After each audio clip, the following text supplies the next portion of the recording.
Kakashi's underrated. Wow. Yep. Believe it. Welcome to At First Glance. I'm Dankson. I'm Eric's. We're doing our top 5 underrated Naruto characters. Believe it. I'll kick off this list with my number 1 underrated character in Naruto is Haku. Rest in peace, boy. Rest in peace, Haku. I believe he was the only one that they showed with his Underwear.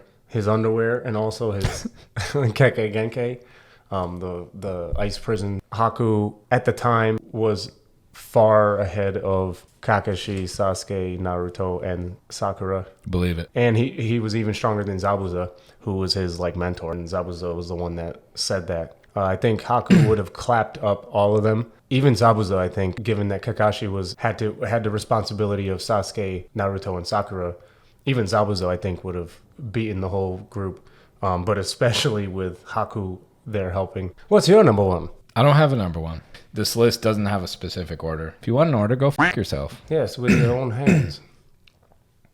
With your own hands? Yeah. One of my top underrated characters was Shisui. Shisui. Shisui Ichiwa. Ichiwa. It was said to be Shisui was faster than Minato. Moment of silence for Shisui. Yeah. He got robbed by Danzo for one of his eyes, and then he gave the other one to Itachi. I feel like he was cut a little too short and not enough screen time. He was also young. Yeah, he was young, and for him to be as strong as he was being young, also being Uchiha. You are my friend, Papa. You are my friend.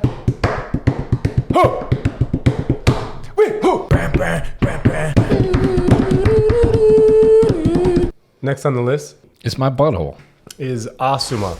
Asuma is the son of the 3rd Hokage. He was part of the 12 Guardian Ninjas. He didn't want anything to do with Konoha. He didn't like his father. He died early. You would think that Asuma, being the son of the god of shinobi, titled by the first 2 Hokage, they would have used him to carry on the name. He doesn't have to be, you don't have to make him stronger than everybody, but I would just assume that Asuma would have been...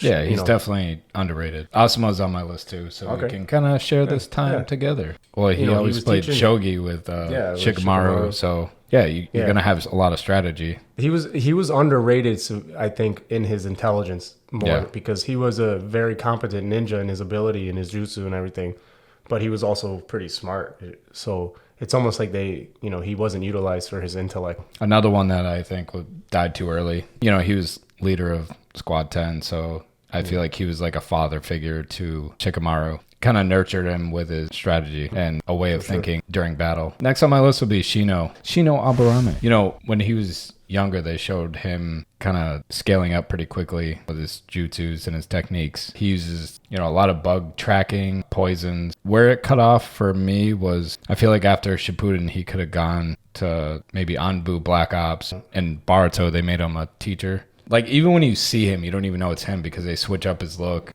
He's, like, not even the same character anymore. Well, he was also, like, the only guy that had that sort of jutsu, his family.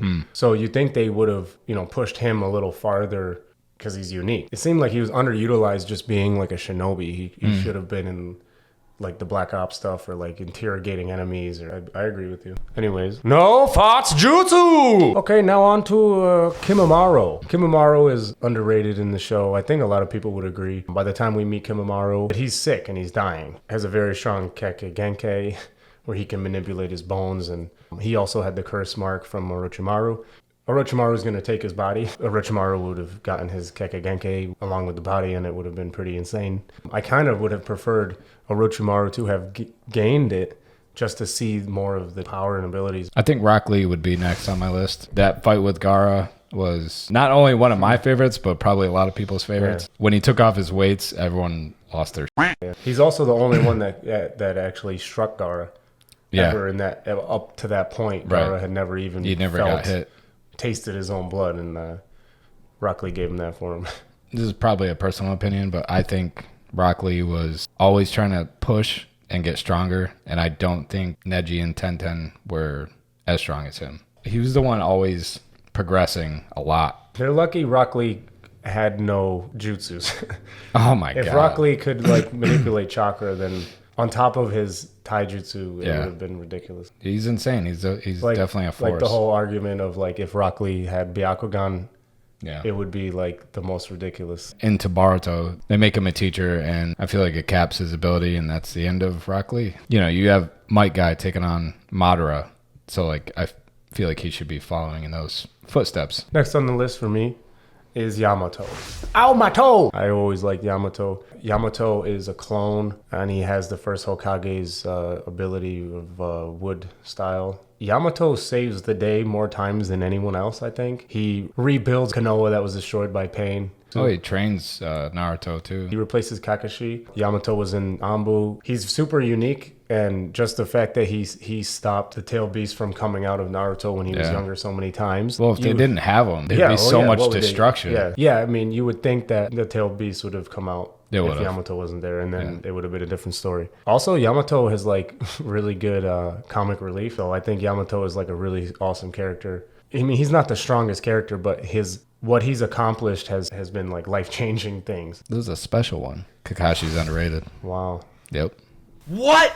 So in the beginning of, I think, Shippuden, Kakashi was matched up with Kisame and Itachi and still was able to keep up with them. Why are you looking at me weird? I liked when, Kakashi was matching up with Kisame and he was copying all of his jutsus. The fact that he could handle 2 Mangekyo Sharingans, it seemed like pretty easily. I feel like he doesn't get enough credit for it. Like he does like a jack of all trades kind of guy in all the series. He does Rasengan. He has, Sharingan. He did the full Susanoo. Kakashi is the copy ninja for a reason. He did the Kamui. So I feel like there was a lot that he was accomplishing that maybe he didn't get enough credit for. Along with he lost a lot of battles, and I don't think he should have. Yeah, I don't think Kakashi's underrated at all. I feel like Kakashi was underplaying himself the whole show. I feel like it was too. Because that's my only excuse for him just all of a sudden being ridiculous in the war arc.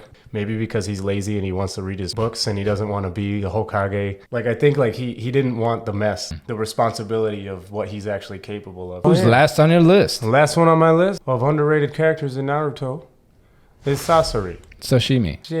Sasori. He's also one of my favorite characters, so I'm a little biased. We meet Sasori in his scorpion puppet a couple of times throughout the show, but we really meet him when Sakura and Sasori's grandmother fight him. And then you learn a lot more information about Sasori. That was a good fight. Yeah, it was a good fight. Aside from the fact that Sakura was in no way he would have lost the fight. But Sasori, he had the third Kazekage as a puppet, which means he killed the third Kazekage to get his body to make him a puppet. And at the time, that Kazekage was, I guess, renowned for being ridiculous.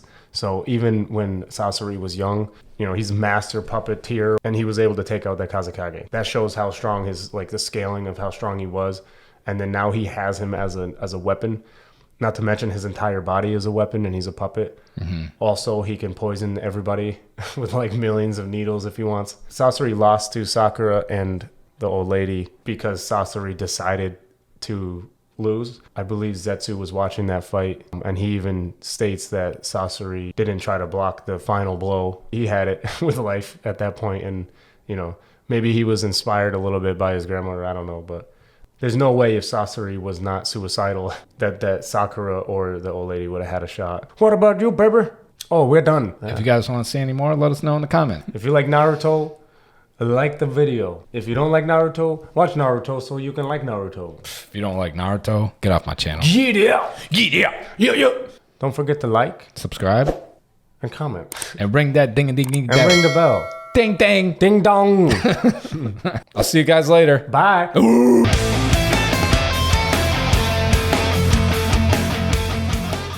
And I'm Dangson. I'm Eric's. And I'm Dangson. And I'm Dankson. And I'm Dangson. Eric's. AKA Pipikage. Dangson. Aka. Kakakage. What's up, baby? What's up, big boy? What's up, Big Brady? Oh, hey, baby. Welcome to the show. Jesse. We have the top 5 underrated characters. Sasuke. Naruto.